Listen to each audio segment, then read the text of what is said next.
Bonjour à toutes et à tous. En 2017, au lendemain de son élection, Emmanuel Macron déclarait l'égalité femmes-hommes grande cause de son quinquennat. Qu'est-ce qu'il en est aujourd'hui?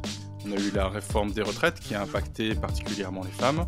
On a eu la fermeture de plus d'une centaine de centres IVG depuis l'élection d'Emmanuel Macron. On a eu la stérilisation de jeunes mères comoriennes à Mayotte. On a eu le soutien à Depardieu. On a eu le soutien à Gérald Darmanin, qui est même devenu ministre de l'Intérieur, puis ministre de la Justice. On a eu l'interdiction du port de l'abaya à l'école, parce que les femmes devaient adopter, d'après les mots de Jean-Michel Blanquer, une tenue républicaine. Alors le 8 mars prochain, c'est la journée internationale de lutte pour les droits des femmes. À cette occasion, plusieurs dizaines d'associations féministes, de collectifs, de syndicats, de partis politiques de gauche appellent à la grève féministe. Pour en parler, on reçoit aujourd'hui Julie Ferroy, porte-parole du syndicat Solidaire.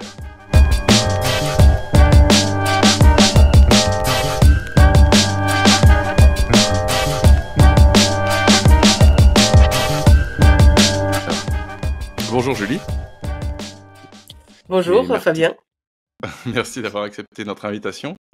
Donc je citais un petit peu en vrac quelques éléments du bilan d'Emmanuel Macron depuis son élection en 2017. Est-ce que tu peux nous en dire un petit peu plus sur la situation aujourd'hui en France, notamment à l'égard de l'égalité femmes-hommes, des violences sexistes et sexuelles? Alors effectivement, hein, tu l'as dit dans ton introduction, Macron s'était présenté en tant que en mettant en avant le fait que l'égalité femmes-hommes, la lutte contre les violences sexistes et sexuelles, ça allait être son combat durant son premier mandat. Ça n'a pas été le cas et ce n'est toujours pas le cas depuis le début de son deuxième mandat. Voilà, comme tu l'as redit, hein, nous ce qu'on s'aperçoit sur le terrain, c'est que il y a toujours des fermetures de centres IVG, des fermetures de maternités de proximité, des baisses de services publics et du coup des fermetures de services publics et notamment de la petite enfance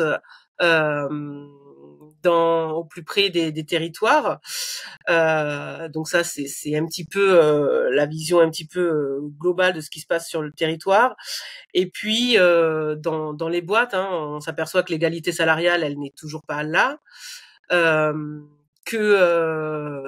Macron pourrait prendre des mesures plus contraignantes pour la revalorisation des salaires des métiers les plus féminisés, mais qu'il n'en fait rien.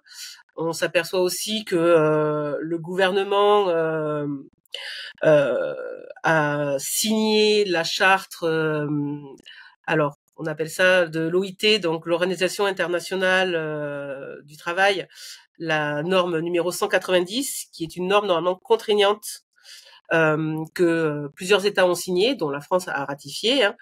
Et cette norme-là, elle est spécifique aux violences sexistes et sexuelles, et elle doit faire le lien entre le travail et pas que le travail, aussi dans la sphère publique, sur la lutte contre les violences sexistes et sexuelles. La France l'a ratifiée à mesure constante, c'est-à-dire à juger que elle était au top de la lutte contre les violences sexistes et sexuelles sur les lieux de travail et dans l'ensemble de la société. Et alors qu'on sait que pas du tout. Pour prendre un exemple, l'Irlande, hein, qui l'a signé aussi cette charte, a mis en place un congé de 5 jours pour les femmes qui sont victimes de violences. Donc c'est un congé sur le lieu de travail de 5 jours pour les femmes qui sont victimes de violences, pour qu'elles puissent faire des démarches pour quitter le domicile, des démarches de recherche de logement, des démarches de s'il faut changer d'emploi, voilà, pour faire toutes les démarches. En fait, l'Irlande a mis ça en place. Nous, c'est ce qu'on réclame dans le mouvement syndical. Alors, c'est ce qu'on réclame à Solidaire. Nous, voilà, Solidaire, on réclame nous 20 jours. Mais en tout cas, dans le mouvement syndical, on réclame qu'il y ait des jours qui se mettent en place pour toutes les femmes victimes de violences conjugales, parce que ça a un impact sur leur travail et qu'elles soient pas pénalisées.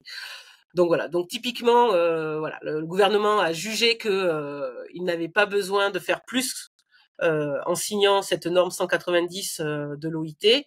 Nous, ce qu'on dit, en fait, si il y a besoin de faire plus aujourd'hui pour éradiquer les violences sexistes et sexuelles, que ce soit au travail ou dans l'ensemble de la société. Donc en France, on a Macron, on a Darmanin, mais si on élargit un petit peu la focale, avec l'arrivée au pouvoir de Milei, de Meloni, de Trump, on redoute, voire on assiste déjà à des attaques sur toutes les politiques liées à l'égalité qui avaient pu être mises en place. Est-ce que vous êtes inquiet de ces premiers éléments, notamment aux États-Unis? Bah, oui, on est plutôt très inquiet de tout ce qui se passe à la fois aux États-Unis et en Europe. Nous, ce qu'on constate, c'est qu'à partir du moment où l'extrême droite arrive au pouvoir, les droits des femmes sont en général ce qui est attaqué en premier, avec le droit de toutes les minorités. C'est ce qu'on est en train de constater aux États-Unis, les attaques sur l'IVG, toutes les attaques qu'il y a en ce moment sur les personnes trans. Voilà, donc c'est plutôt très inquiétant. C'est aussi inquiétant ce qui se passe aux frontières de l'Europe. En Italie, par exemple, l'IVG n'est pas attaqué frontalement, sauf qu'il y a une clause de conscience qui est très forte des médecins et qu'aujourd'hui, plus de 70% des médecins refusent de pratiquer des IVG en Italie. Donc, accéder au droit à l'avortement en Italie n'est pas interdit, mais devient extrêmement compliqué. Voilà, donc ça nous fait redouter, nous aussi, que ces attaques qui ont lieu de par le monde de l'extrême droite se passent aussi en France. Voilà, on voit que depuis les dernières élections européennes et puis les dernières élections législatives, il y a une grosse montée de l'extrême droite. On voit aussi une grosse montée du mouvement masculiniste, dont notamment un attentat masculiniste qui a été déjoué il y a quelques jours dans l'est de la France et qui a été nommé comme attentat vraiment masculiniste. Enfin, parce que ça fait quand même plusieurs attentats qui ne sont pas nommés ainsi, alors que ce sont des attaques vraiment ciblées contre les droits des femmes et contre les droits des minorités. Voilà, donc on voit qu'il y a tout ça qui est en train de se passer. Nous, ça nous inquiète, mais ça ne va pas nous empêcher de lutter. Nous, ce qu'on s'aperçoit, c'est que derrière, au moment des législatives, on avait réussi à unir tout un front féministe contre l'extrême droite. Et je pense que ce front a montré qu'il pouvait s'unir très rapidement et qu'il est prêt aussi à s'unir très rapidement. Et pour le 8 mars, ça fait aussi partie de ce pourquoi on va se mobiliser, c'est-à-dire, certes, on va se mobiliser pour ce qu'on mobilise chaque année, c'est-à-dire l'égalité salariale, l'égalité entre les femmes et les hommes dans l'ensemble de la société, la lutte contre les violences sexistes et sexuelles, mais on va aussi se mobiliser contre l'extrême droite et toutes les idées de l'extrême droite qui sont en train de gangréner notre société et qu'il faut combattre absolument au quotidien, que ce soit sur nos lieux de travail et partout. Justement, tu parles du 8 mars et de la grève féministe. Donc là, il y a un appel qui a été publié par plusieurs dizaines d'associations de collectifs féministes, également soutenus par les organisations syndicales et les partis politiques de gauche. Cet appel à la grève féministe a lieu d'ailleurs dans plusieurs autres pays. Est-ce que tu peux nous en dire plus sur à la fois peut-être un petit peu l'historique de cette grève féministe et puis les revendications de manière générale et peut-être plus particulièrement cette année? Alors l'historique, on pourrait partir de très loin, on pourrait partir de Clara Zetkin en 1910, qui avait fait un appel aux femmes socialistes à organiser une grève de femmes dès les années donc 1910 pour demander l'égalité et le droit de vote. La première grosse grève féministe, on a tendance à dire, nous, dans le milieu féministe, que c'est le 8 mars 1917 à Petrograd, donc à Saint-Pétersbourg, voilà, où les femmes se sont mobilisées vraiment et se sont mises en grève pour réclamer d'être payées correctement et aussi contre la guerre qui avait lieu en ce moment-là. Donc et puis qui a lancé vraiment toute tout ce qu'il y a eu en 1917 en Russie. Donc ça, c'est vraiment deux dates historiques qu'il ne faut pas oublier. Et ce qui explique aussi, d'ailleurs, je pense qu'il y a beaucoup de gens qui ne le savent pas, mais que dans beaucoup de pays d'Europe de l'Est, le 8 mars, c'est un jour férié. C'est un héritage de cette lutte-là. Et puis en France, vraiment, le mouvement féministe a eu un très fort impact à la fin des années 60, début des années 70, avec la création du MLF, avec une première grève féministe, alors une première grève de femmes qui avait été appelée à la création du MLF en 1970 de mémoire. Où là, en discutant avec des anciennes, et on n'y a pas encore pensé, nous, il faudrait peut-être qu'un jour qu'on y pense, pourquoi pas faire ça d'ailleurs, où elle nous disait que les hommes pouvaient participer à cette manifestation, mais ils devaient payer 5 francs à l'époque. Voilà, c'est la petite anecdote de cette première mobilisation de femmes du MLF.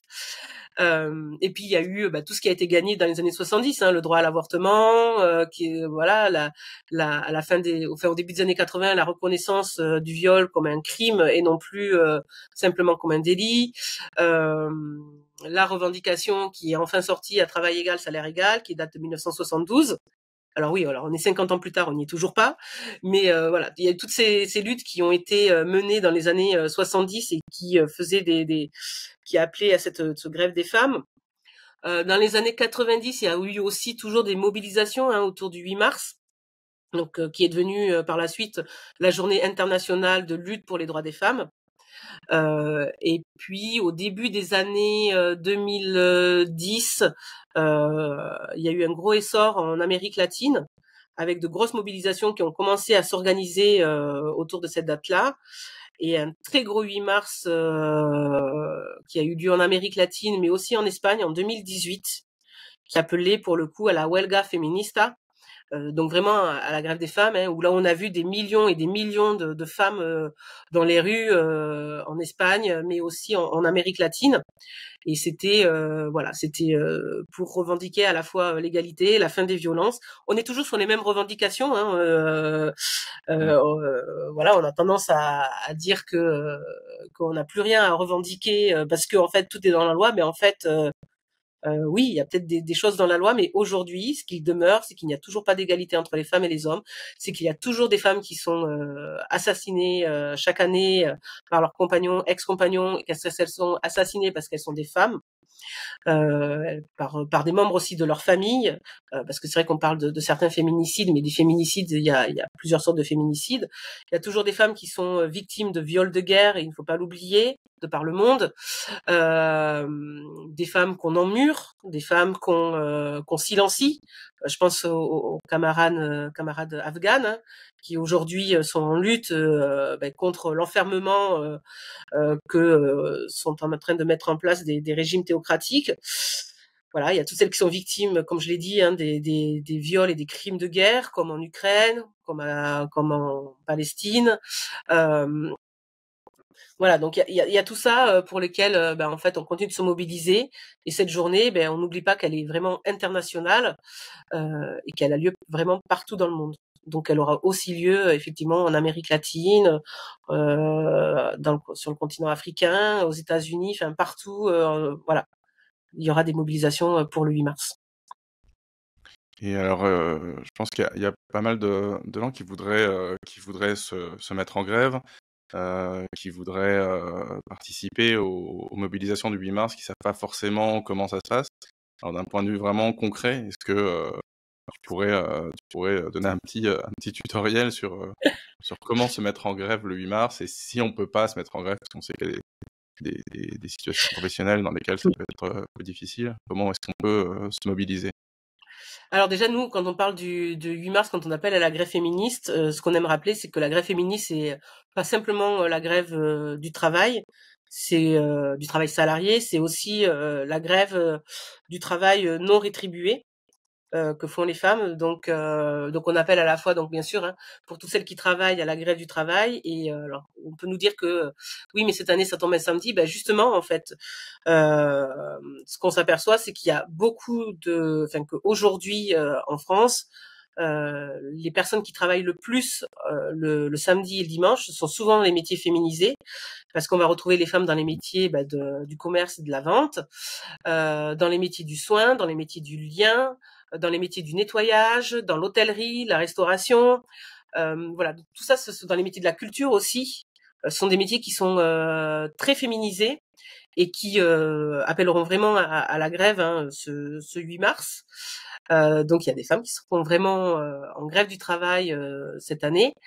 On appelle aussi bien sûr à ce que je disais tout à l'heure, la grève de tout ce qui n'est pas rétribué, donc c'est-à-dire tout le travail domestique qui est fait. Aujourd'hui, ce travail domestique, c'est 4 heures par jour qui est effectué environ par les femmes contre 1h30 par les hommes. Voilà, c'est ce travail domestique qui permet à l'ensemble de la société de fonctionner. Il est hyper important. Si les femmes s'arrêtent, en fait, c'est la société qui s'arrête. C'est ce qu'on répète tout le temps. Donc, si on peut pas faire la grève du travail, on peut faire la grève des tâches domestiques. On peut aussi, on appelle aussi, par exemple, à la grève de la consommation.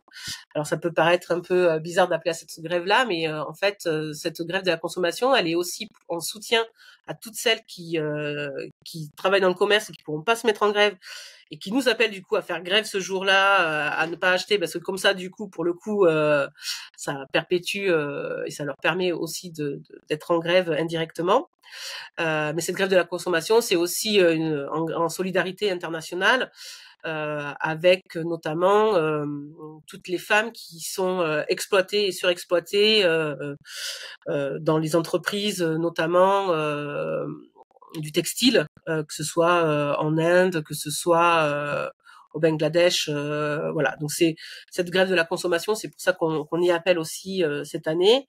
Et puis bien sûr à la grève, comme on répète aussi, la grève des études, la grève, voilà. Donc il y a plusieurs façons de faire grève, même si on peut pas vraiment être en grève parce qu'on est réquisitionné, assigné, ou parce que financièrement c'est trop compliqué. Je pense notamment par exemple aux hôtesses de caisse ou à toutes celles qui travaillent dans le nettoyage. Quand on a des petits salaires, ça peut être très compliqué de faire grève. Mais par contre, il faut pas les oublier et donc elles pourront faire grève autrement, voilà. Et puis partout sur le territoire, il y aura des manifestations, des mobilisations, dans certains endroits des villages féministes qui auront lieu dès le matin, qui vont se mettre en place, voilà. Donc cette journée, elle est vraiment très importante et elle commencera dès le vendredi à minuit et se terminera le samedi à minuit. Il y aura aussi d'ailleurs dans plusieurs villes de France des manifestations qui auront lieu la veille, ce qu'on appelle la manif du 7 mars, qui est une manif de nuit dans beaucoup de villes, et qui est aussi une manif qui sert à se réapproprier l'espace public.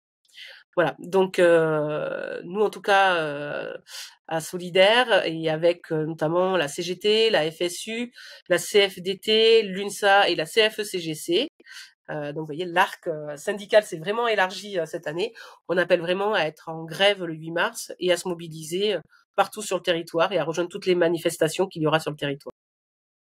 J'en profite pour ajouter qu'il y a le site grèveféministe.fr sur lequel il y a une carte avec toutes les mobilisations en France qui seront rajoutées au fur et à mesure des remontées et il y a des mobilisations vraiment partout en France. Il y a une grande manif nationale qui est prévue le 8 mars à Paris, mais il y a des mobilisations, des manifestations, comme tu l'as dit, plein de formes d'actions différentes un peu partout en France. Vous pouvez retrouver sur le site Grève Féministe les liens vers les réseaux sociaux aussi, où régulièrement ils sont alimentés avec des infos, des explications. Merci beaucoup pour ces explications très claires et précises, et parfaitement dans le timing. Super, et on se retrouve du coup le 8 mars dans la rue. Rendez-vous le 8 mars. Dans la rue Merci et en beaucoup. grève. Et en grève. Merci. Ciao. Bonne journée. Ciao. Bonne journée.